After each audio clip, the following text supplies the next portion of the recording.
Shalom saudara yang terkasih. Mari kita isi hati dan pikiran kita. Kita buka firman Tuhan dari Matius 16 ayat 26.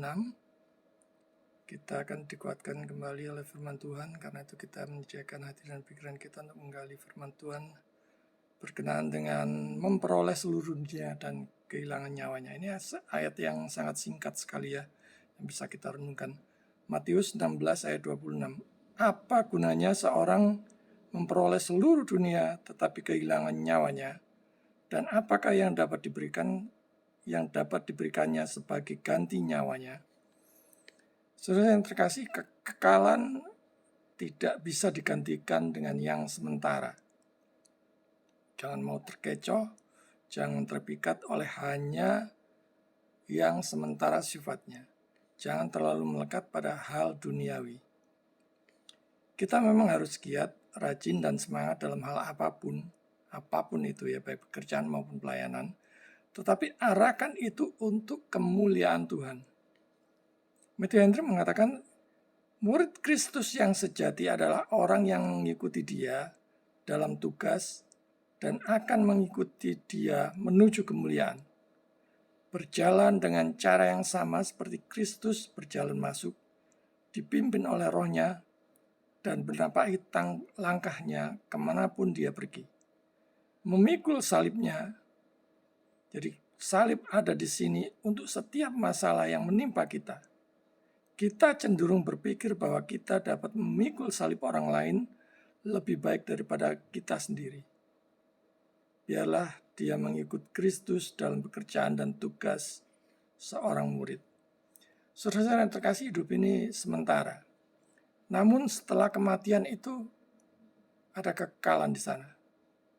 Pikirkan kalau saudara hanya sementara di dunia ini, yang sifatnya sementara saja, sementara itu yang menjadi concern kita, yang kita kerjakan dan yang kita tuju.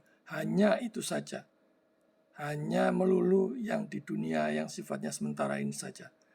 Kalau kita hanya berpusat, terpesona, terpikat, bahkan terpedaya oleh hal-hal duniawi yang waktunya adalah sementara, maka kita akan rugi sendiri. Orang mengejar mati-matian ya, demi mendapatkan apa saja, seluruh dunia ini kalau bisa. Kemewahan, segalanya, ya, kemewahan dianggap segalanya. Sangat duniawi sekali. Ya, termasuk orang-orang yang mungkin meraih apa saja dengan cara apa saja, dengan jalan apa saja hingga merugikan orang lain untuk mencapai hal-hal yang dia tuju. Apa gunanya seorang memperoleh seluruh dunia tetapi kehilangan nyawanya? Harapan, tujuan orang percaya yang sudah ada di dalam Kristus adalah kekekalan. Kita memperoleh harapan untuk hidup dalam kekekalan di sorga. Itu adalah harapan kita yang kita tuju. Beroleh hidup yang kekal. Sekali lagi, itulah harapan kita, itulah tujuan kita. Kekalnya itu hidup atau binasa dalam kekekalan di neraka tanpa juru selamat. Jadi problemnya, kalau kita setelah tidak dipanggil Tuhan, setelah kita dipanggil Tuhan, di dalam kehidupan kita, di dalam kekekalan nanti setelah kita dipanggil Tuhan, apakah kita ini beroleh hidup ya selamat bersama Kristus di surga atau binasa di dalam kekekalan? Untuk apa kita hidup di dunia ini jika kita kelak binasa di dalam kekekalan? Saudara yang terkasih, penyangkalan diri itu memang sulit ya. Artinya untuk menolak ini dan menolak itu yang enak dan nyaman itu sulit. Tidak mudah menolaknya karena godaannya sangat besar ya. Kita cukup seringkali kata cukup ya.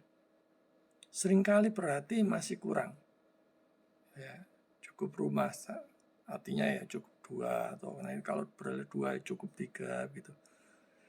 Manakala ada tawaran yang menggiurkan di depan mata, katakanlah kalau ada uang sekepok gitu ya, sekoper di depan mata kita, sementara kita diserahkan untuk mengerjakan sesuatu yang bertentangan dengan hati nurani kita, mana yang kita pilih? Jika semua hal duniawi tidak ada artinya, jika dibandingkan dengan kehidupan tubuh, betapa kuatnya argumen yang sama, yang sehubungan dengan jiwa dan keadaan kebahagiaan atau kesengsaraan yang tidak pernah berakhir. Maksudnya di dalam kekekalan ya. Bandingkan hidup dalam kekekalan dengan binasa di dalam kekekalan. Saudara bisa merenungkannya sendiri, mana yang saudara pilih. Bandingkan dengan semua yang kita raih saat ini, apakah itu kekayaan, kejayaan, ketenaran, kepopuleran yang sifatnya sementara saat ini, sebab mungkin kita hanya hidup sampai 60 tahun, 70 tahun, 80 tahun.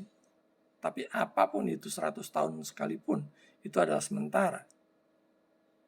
Bandingkan dengan kelak hidup di sorga di dalam kekekalan. Firman Tuhan katakan, apakah yang dapat diberikannya sebagai ganti nyawanya? Saudara, apa yang kita wariskan?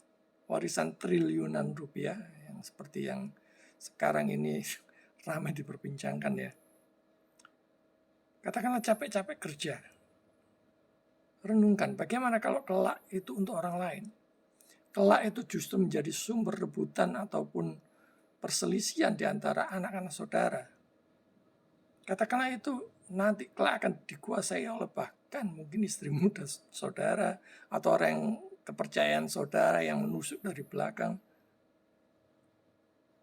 Atau hanya akan menjadi sumber rebutan ya antara pengacara yang satu dengan pengacara yang berikutnya karena triliunan yang diperebutkan.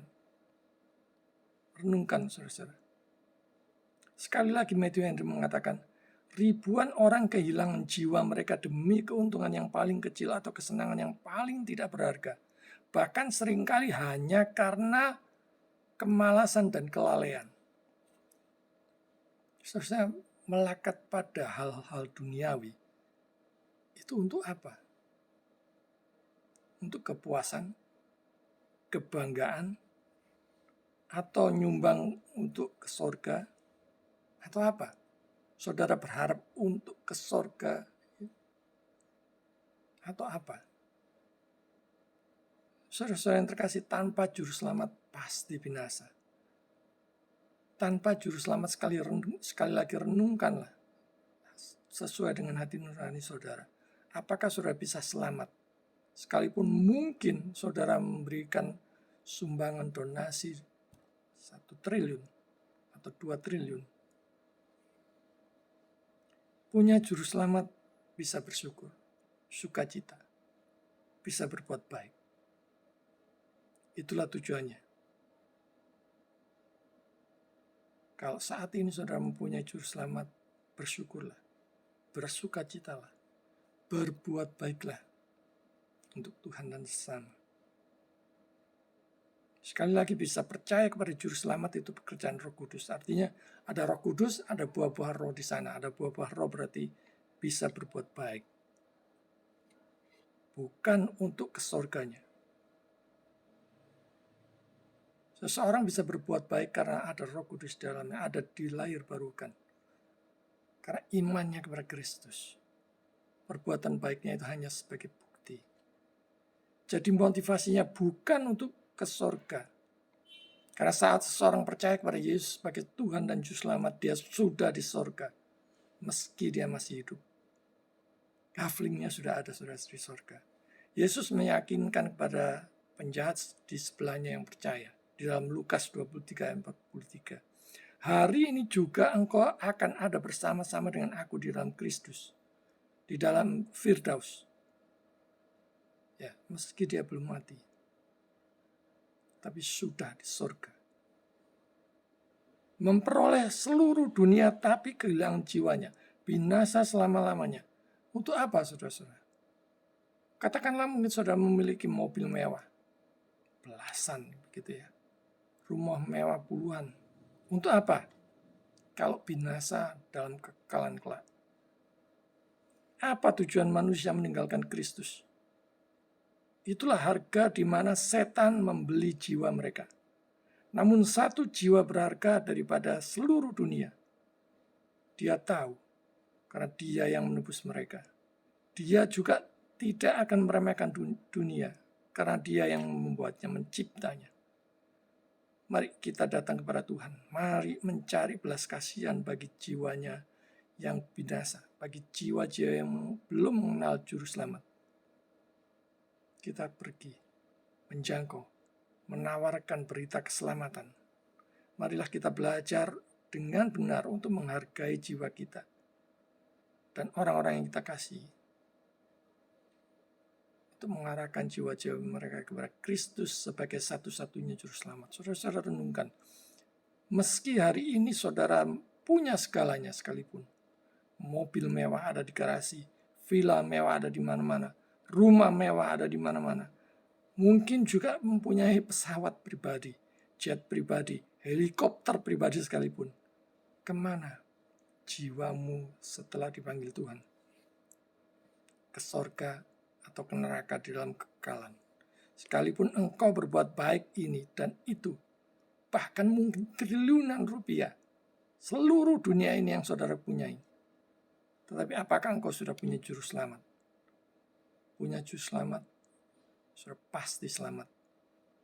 Tanpa juru selamat, saudara pasti binasa di dalam kekekalan.